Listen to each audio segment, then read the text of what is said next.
Mario Bros, que vous le vouliez ou non, est le personnage vidéoludique le plus populaire au monde. Avec plus de 100 jeux qui s'étalent bientôt sur 34 ans, vous vous doutez bien que certains d'entre eux ne tiennent pas vraiment les standards de qualité. Pour vous prouver mon point, j'ai déniché quelques jeux de Mario Bros qui sont complètement merdiques. Les gens de mon âge se souviennent très certainement de Tap-Touche, le logiciel d'assimilation des touches de clavier informatique. Probablement à cause des cours d'informatique au primaire d'ailleurs. Monsieur, j'ai fini mon travail, est-ce que je peux aller sur Internet? Non, Mathieu, va jouer à Tap-Touche à la place. Et Tap-Touche, c'était pas vraiment très le fun. Si au moins nos écoles auraient eu Mario Teaches Typing.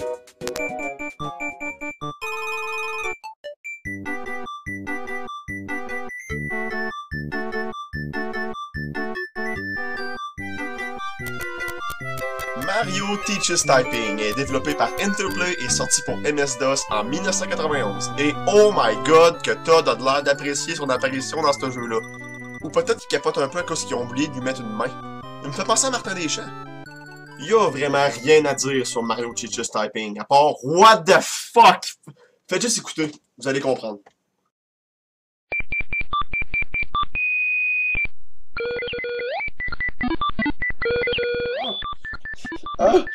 Pourquoi c'est autant chaotique? Les effets sonores sont ben trop bruyants et ben trop haute fréquence. C'est juste vraiment désagréable. Pourquoi Mario fonce sur les coupas? N'est-ce pas la première règle qu'on apprend à Super Mario Bros? Ne pas foncer sur les ennemis? Puis pourquoi le soleil semble en plein orgasme all the time? Vous savez quoi? Fuck Mario Teaches Typing. Interplay. Along with Presage, proudly present. Est-ce que c'est lui?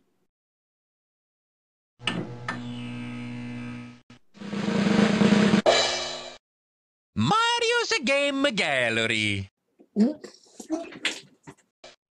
Mario's Game Gallery Est un jeu édité par nos amis de chez Interplay et développé par Presage Software pour PC. Ce jeu est célèbre car c'est la première apparition de Charles Martinet en tant que voix de Mario. Vous pensiez que Super Mario 64 était le premier contrat de Martinet? Nope. C'est Mario's Game Gallery. Comme première fois, Martinet offre une belle performance, malgré un accent italien un peu tiré par les cheveux. It's your turn. Your.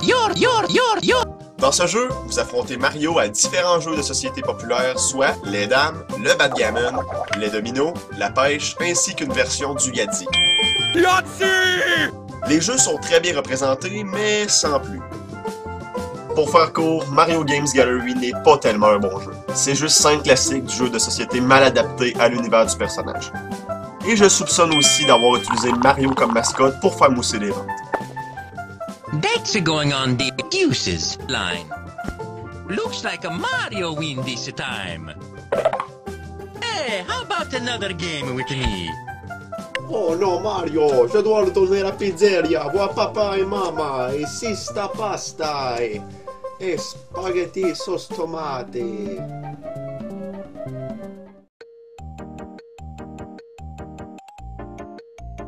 Dans un style plus pédagogique, on retrouve la fameuse trilogie pour enfants Mario's Early Years.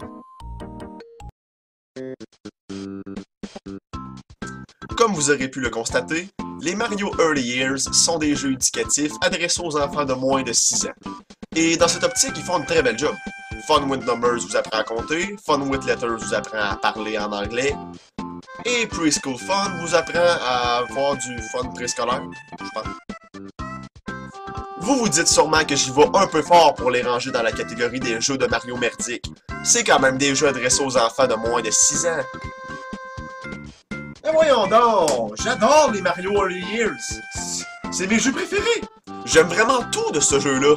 J'adore surtout les narrations du petit enfant. Oh my god! You picked the one, which is empty. It is the opposite of full. Ces narrations sont vraiment de grande qualité. Je suis impressionné. Ce jeu est vraiment amusant. Mais franchement, comment ils ont pu chier ça comme ça? Les narrations de l'adulte sont 1000 fois mieux.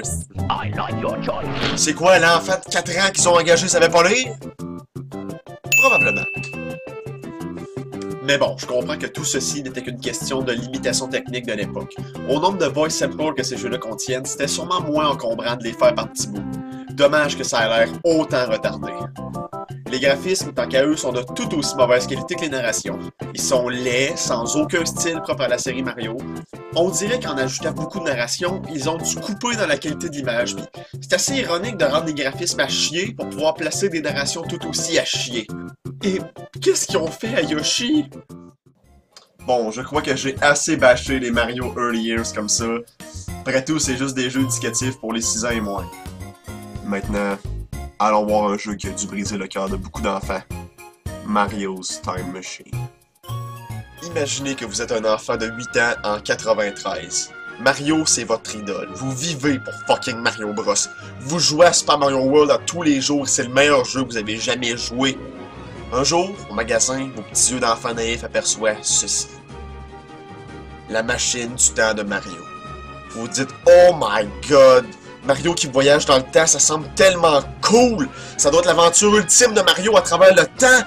Tellement d'embûches et d'ennemis m'attendent! Tellement d'aventures temporelles les plus épiques les unes que les autres! Tellement de... Ah! Eh ben non! C'est un putain de jeu éducatif. Sur la NES, dès les premières secondes du jeu, on peut savoir que c'est un jeu éducatif ici. Qu'est-ce qu'un musée vient faire dans mon jeu de Mario?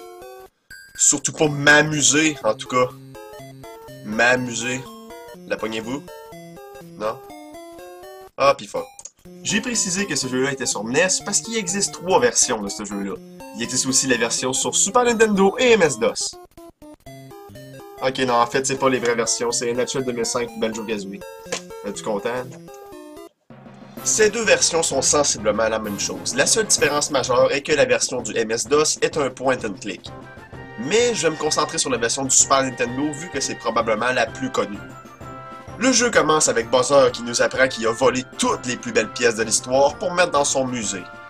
Et lui, comme un sang génie, il croit bon révéler toutes ses crimes à Mario avec passion et pure fierté. Après quelques dialogues qui ne sont pas vraiment importants, on peut commencer à jouer. Ok... Quoi?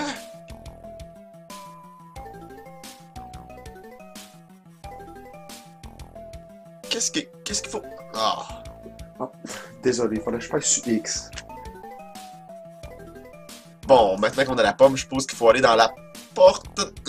Maudit calvaire!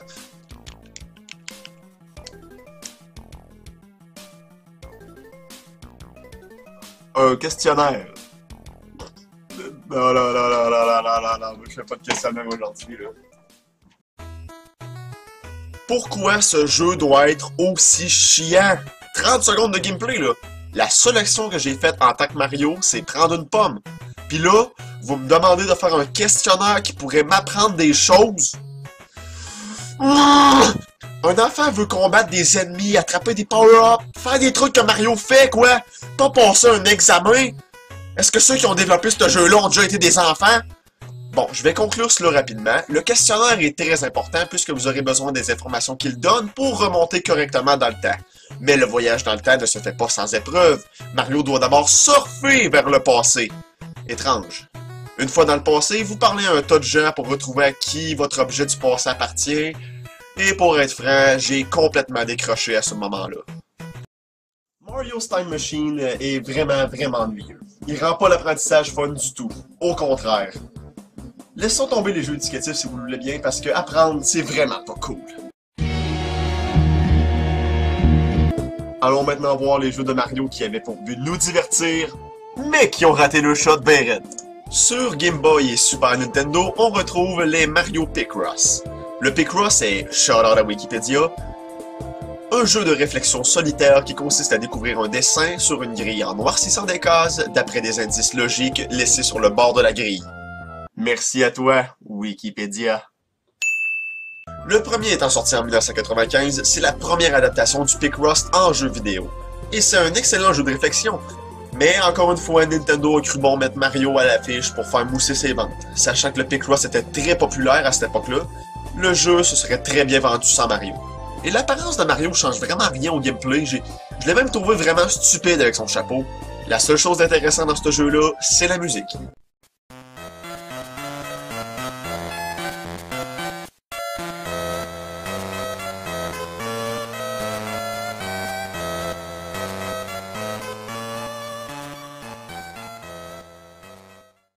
Ensuite, on retrouve Mario Clash sur la Virtual Boy. Je n'ai pas pu essayer Mario Clash car vous comprendrez que je n'ai pas de Virtual Boy. Car personne a une Virtual Boy, et en fait personne ne veut une Virtual Boy.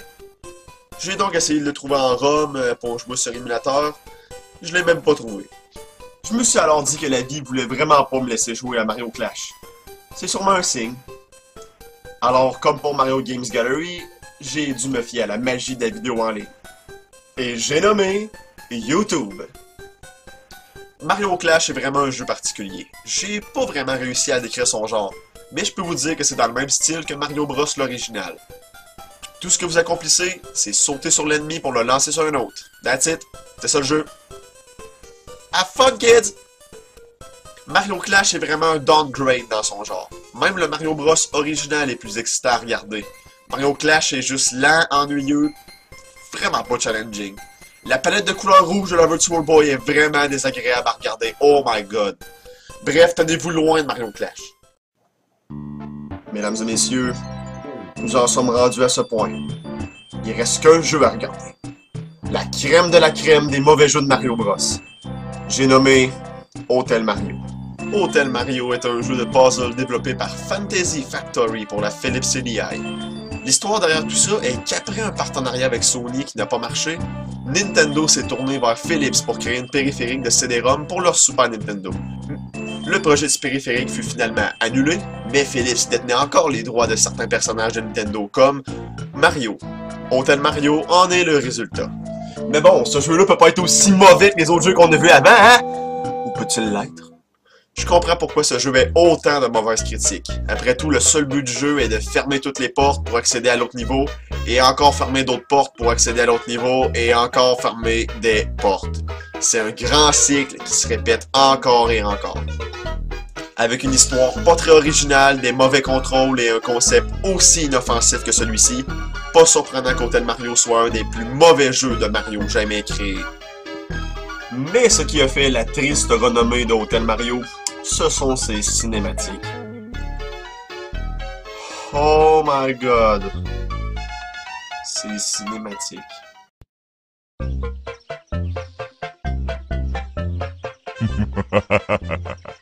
C'est gentil de la part de la princesse de nous avoir invités à ce pique-nique. Hein, Luigi?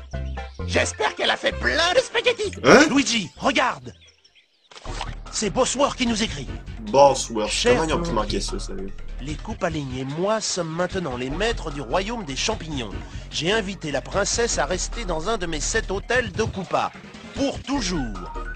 Je parie que vous ne pourrez jamais la retrouver. Il faut qu'on retrouve la princesse. Et vous devez nous aider. Et si vous avez besoin d'aide pour traverser tous les hôtels, je vous conseille de lire le mode d'emploi.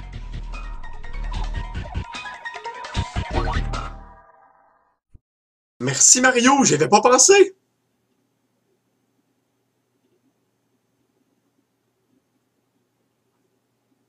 Voilà, c'était selon mon opinion quelques jeux de Mario complètement à chier. Mais malgré ces quelques jeux qui ne tiennent pas vraiment la route, Mario est apparu dans tellement de bons jeux au fond. Puis, même s'il a vécu quelques instants de parcours, Mario reste toujours le même, il va continuer de nous épater avec d'excellents jeux. C'est tout pour moi, à la prochaine.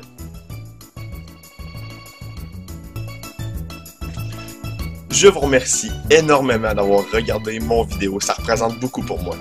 Si vous voulez voir plus de vidéos de moi, à gauche j'ai mis mon top 15 des meilleurs jeux de Nintendo 64. Et à droite, je suis présentement en train de faire un Nuzlocke Challenge de Pokémon Light Platinum, un hack de 3e génération. Pour les fans de Pokémon, allez-y. À plus tout le monde!